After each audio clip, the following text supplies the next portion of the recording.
The man, the myth, the legend, Harold H. Cock-a-doodle-doo. And he's going to talk about an Ipswich family, the Collinses, Right. that had all this unprecedented run of violent crimes and deaths in the 1860s. Hello there, Harold H. Yes, good morning, Danny. Yeah, the violence in Ipswich back in the day, but nothing more so than the deaths of the Collinses. No, well, can we just a big shout out to your sister, Sophia? Yes, Sophia, who would like to, she's not a member of the Collins family, but she's a member of mine. So, she's certainly not violent in any way. Nice. I meant to quickly ring you yesterday. I was visiting my mum and dad's the grave sites at, I promised my mother I'd do that, at Balmoral, and beside them was a war crime, the people do it from Canberra, the memorial, a peacock who fought in World War One. Would he be related? Well, see, I don't know, because the peacocks in my family, they're all orphaned and everyone lost track of one another, so it could be. The answer is I don't know. A lot of them live around Crumban. Yeah, there've been a few down there, but, look, there's a continuing story. He missed the gag. The Crumban Sanctuary. Oh, jeez. Well, it's cold up here, but it's cool in Gatter as well. You're a funny man. Oh, no, yeah, there we go. Can you get on to this story about it? Because I know you're going to build it to a crescendo of crime, of deaths. Yeah, look, it started in 1872. An Ipswich man by the name of Patrick Collins, he was sentenced to death at Toowoomba for the savage murder of a man near Surat in Western Queensland. Now, Collins and his family came from County Limerick in Ireland.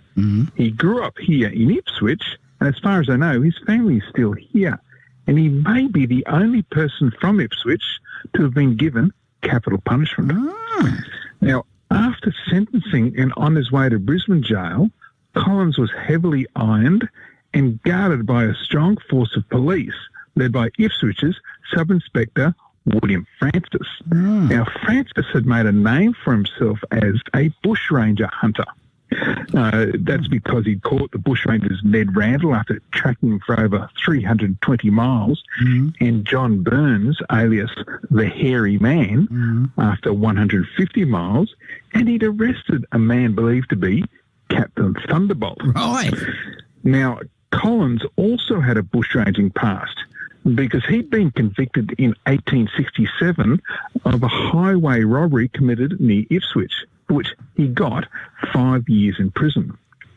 But now, having been sentenced to death, Collins was brought by train to Ipswich, where a large crowd waited to see him. Right. Now, he had grown up on the family farm at 3 Mile Creek, which today is Amberley, and a number of his siblings lived in town, including one on Park Street at the time. And so Collins was well known by the big Ipswich crowd. Right. Now, because the railway line to Brisbane hadn't been built yet, he was transferred from the train station in an open wagon through the streets of Ipswich to the ferry.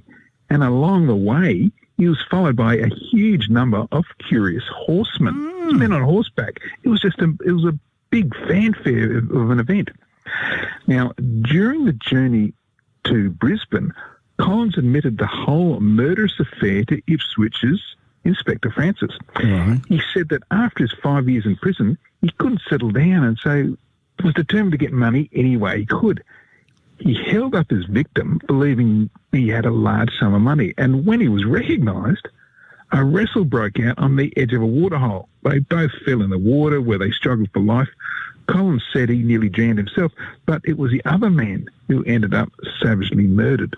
Right. Now, during his previous term in prison, Collins had befriended the Ipswich bushranger, Bill Jenkins, who had been convicted of highway robbery under arms in 1867, which was the same year that Collins had been convicted of his highway robbery. Now, on the day that Collins was to be executed, he was given permission to see Jenkins one more time.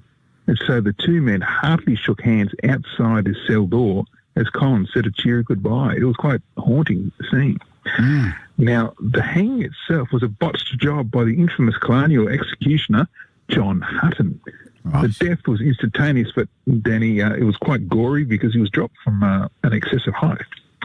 Now, while Patrick Collins is possibly the only man from Ipswich ever hanged, it's notable that his father and his brother both met with violent deaths not long before. Oh. His father, Morris Collins, was killed while riding through the bush intoxicated.